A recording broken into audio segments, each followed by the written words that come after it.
ketika cabang alpukat itu terlalu banyak seperti ini wajib kita pilih ya. Nah, supaya apa? Supaya pertumbuhannya maksimal dan tanaman tidak kerdil.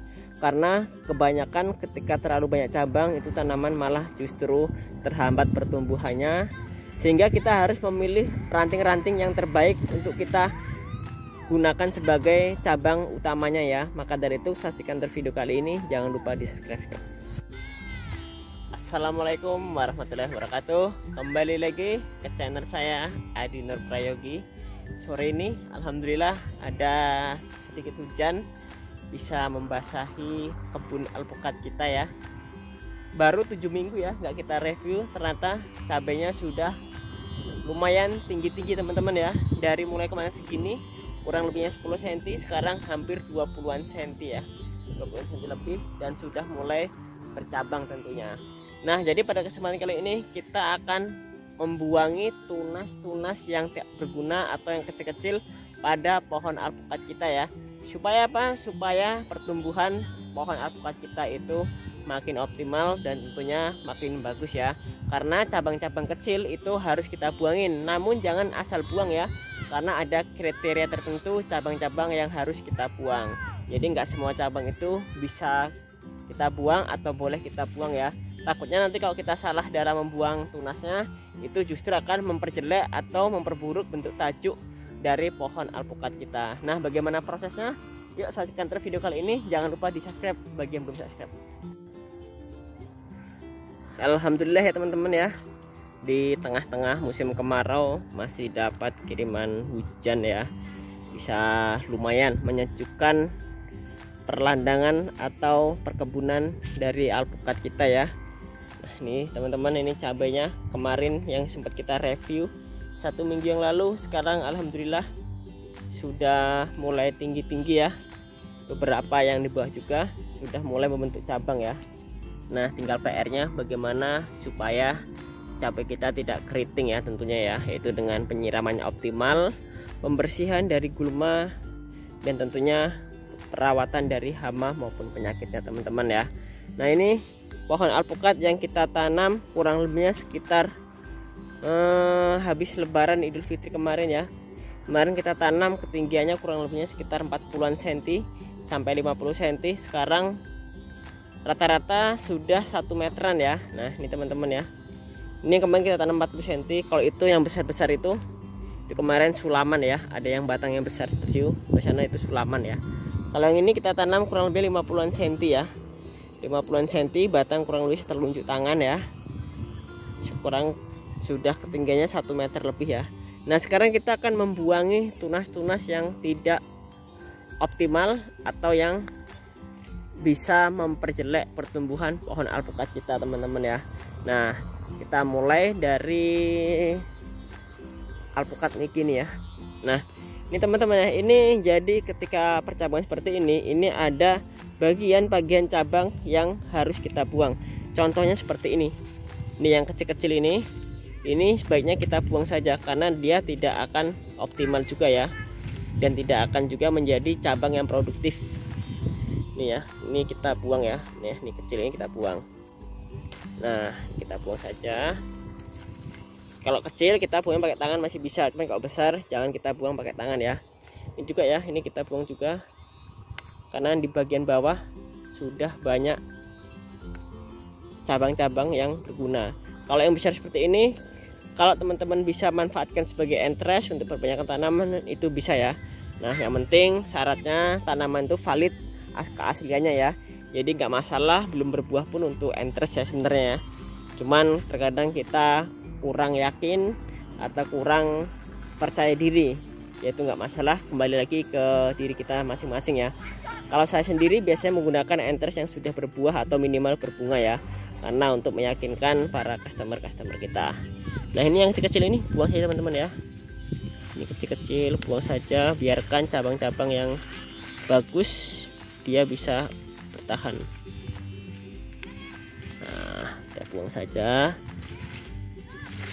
Kalau yang besar kita gunakan gunting ya, karena saya tadi nggak membawa gunting, jadi kita gunakan tangan saja. Yang penting cabang kecil. Kalau cabang besar jangan digunakan pakai tangan, nanti takutnya dia patahnya sobek atau melukai batang utama. Kita lanjut di sini. Ini alpukat non biji Filipin. Nah, ini kita buang saja. Kita dapat bibitnya ini dari Bapak Agus, Desa Wisata Jambu Kediri. Tanam untuk koleksi saja.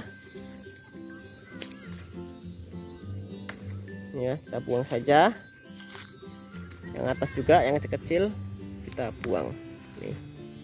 Pokoknya cabang-cabang rapat, yang terlalu rapat itu kita buang saja. Jangan sayang-sayang. Kalau sayang-sayang nanti tanaman kita juga kurang optimal. Nah, kita buang saja. Pokoknya yang kecil-kecil seperti ini itu kita buang, atau yang terlalu rapat ya. Nih, kecil-kecil buang saja. Kita kurangin ya. Seperti ini nih ya.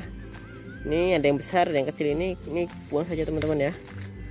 Biarkan cabang-cabang yang besar yang tumbuh ya. Nah, kemudian daun-daun yang kuning itu kita biarkan saja, nanti karena akan rontok dengan sendirinya. Oke, lanjut kita keliling aja yuk, sambil melihat tunas-tunas. Ini Wina teman-teman. Ini ada SWY 02. SWY 02 ini bisa dikatakan kalau saya pribadi untuk pertumbuhannya luar biasa ya. Sangat cepat sekali teman-teman ya. Baru kurang lebihnya ini bulan 5, 6, 7, 8. Kurang lebihnya 4 bulan sampai 5 bulan ya. 5 bulan setelah tanam udah sebesar ini ya. Dari batang setelunjuk ya, sekarang sudah segini. Mantap. Ini kita buang tunas-tunas kecil, biarkan saja. Pokoknya jangan sayang-sayang kalau kita meranting ya. Kalau sayang bisa kita manfaatkan sebagai entres. Kita buang saja, biarkan cabangnya bagus. Lanjut, ini ada SWY 02 lagi.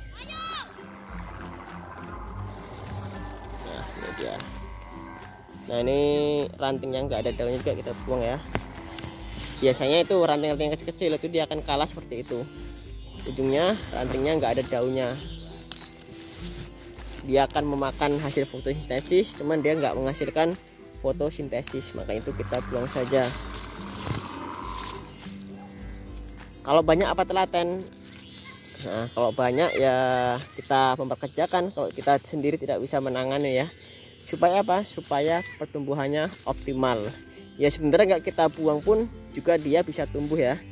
Cuman alangkah baiknya kita merawat tanaman itu seikhlas mungkin, seperhatian mungkin, nanti juga tanaman akan menghasilkan yang terbaik untuk kita juga ya. Jadi pasti ada timbal baliknya antara pemilik pohon dan tanamannya. Kalau ini ahja ya, ini jenis ahja, jenis lokalan Lampung, yang buahnya juga cukup bagus ya. Buahnya lonjong, sama dengan seperti siger, cuman dia lebih lonjong lagi ya. Untuk kekeringannya lebih kering ya. Ini kita buang saja. Nah, contohnya cabang-cabang yang rapat seperti ini ya. Ini wajib kita buang, kita kurangin. Jangan sampai nggak kita kurangin, karena ini terlalu banyak sekali teman-teman ya. Kalau nggak kita kurangin, pasti tanaman kita akan kalah. Ujung-ujungnya tanaman kerdil. Kita sisakan saja 2 atau 3 ya sudah cukup ya. Nah kita sisakan 3, seperti kan enak lihatnya ya. Nanti makanan akan tertranslokasikan ke batang itu secara merata. Kalau banyak dia pasti nggak merata. Ujung-ujungnya cabang yang kecil dia tidak dapat asupan dan kerdil, maka itu kita buang saja. Nah, kita buat 3 saja sudah cukup kan lebih baik kan. Kita lihat juga lebih rapi cabangnya, karena kalau kita biarkan saja juga nantinya dia tidak akan tumbuh, malah akan menghambat cabang-cabang yang optimal. Ini teman-teman ya. Oke, itu ada R1 atau Rifai 1. Pertumbuhannya juga luar biasa cepatnya ya. Dari setelunjuk 50 cm sekarang ke 1 meter lebih semuanya ya. Maka dari itu saya putuskan kenapa saya tanamin cabai, supaya apa? Supaya saya terpaksa untuk menyiram lahan kita ya. Nah, dengan kita terpaksa menyiram lahan kita, maka asupan air di alpukat itu akan terjamin. Sebenarnya alpukat itu tidak kita siram lama pun tidak apa-apa, nggak mati seperti durian ya. Cuman dia pertumbuhan juga tidak maksimal. Baiknya itu penyiraman tetap dilakukan. Kalau ini satu baris ini siger teman-teman ya. Siger tuh biasanya tajuknya nggak bisa rimbun, maka dari itu harus kita potong. Kita potong dari awal ya. Ini kemarin ketinggian tanaman 1 meter kurang ya. Kita potong, kita jadikan 50 cm. Nah kan banyak potong-potongan tuh kan, banyak potongan itu banyak potongan. Supaya apa? Supaya kita akan membuat tajuk alpukat siger tuh rimbun seperti ini. Karena biasanya umumnya siger tuh tidak bisa rimbun seperti ini ya. Tanamannya satu dia tegak lurus dan cabangnya kecil-kecil ya. Maka dari itu kita program bagaimana alpukat siger bisa bagus seperti ini. Oke teman-teman ya, mungkin sekian dulu ya kita tentang perantingan cabang-cabang tidak berguna. Semoga bermanfaat dan bisa menambah wawasan kita dalam berkebun alpukat. Yang penting kita selalu semangat dalam mengebunkan alpukat ya, karena dengan kita menanam pasti akan menghasilkan juga. Oke, saya ucapkan terima kasih. Wassalamualaikum warahmatullahi wabarakatuh.